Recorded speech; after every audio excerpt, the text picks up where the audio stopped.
Sudarlun Zulfikar, seorang petani di Kabupaten Simelu, sukses memproduksi garam daraba. Usaha produksi garam daraba tersebut berada di Desa Kuta Batu, Kecamatan Simelu Timur, Kabupaten Simelu. Usaha yang dirintis Zulfikar sejak 3 tahun lalu itu kini sudah dapat mempekerjakan 7 orang buruh lepas.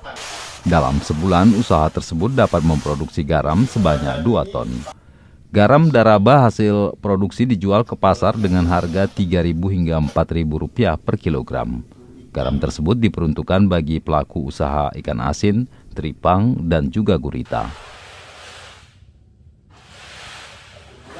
Bisa dapat 2 ton kalau untuk satu tempat ini, karena setelah berusaha untuk membangun garam di Simelu, yang mana pada saat ini kita telah membuat sistem dengan metode daraba dari laut menuju ke atas bukit, dari atas bukit menuju tempat rendah.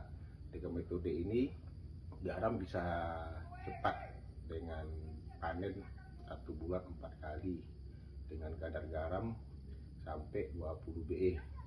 Dan saat ini kita telah mulai ke tempat penyemuran yang baru dengan memanfaatkan plastik transparan untuk supaya garam bisa terjemur dengan tidak pengaruh dengan cuaca maupun hujan.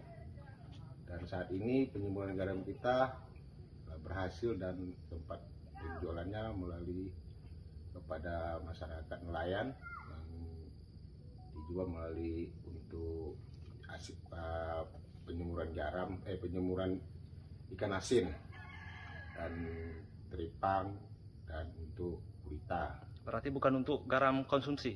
Untuk saat ini kita belum bisa untuk jual konsumsi karena kita belum bisa membuat standarnya ISO. Kita lagi terkendala. Di saat ini kita berusaha untuk melengkapi persyaratannya, dan saat ini semua dokumen sudah kita lengkapi. Untuk sebulan berapa ton nih bisa keluar dari pabrik garam nih? Kalau untuk satu tempat seperti ini bisa 1 bulan 2 ton. 1 bulan 2 ton dengan per minggu sampai 400 kilo. Untuk harga jual? Harga jual saat ini di Simelu masih jual Rp3.000 sampai Rp4.000 1 kilo. Sudah pernah di offer keluar? Untuk saat ini belum pernah. Dari Simelu, Sari Mulyasno, Serambion TV.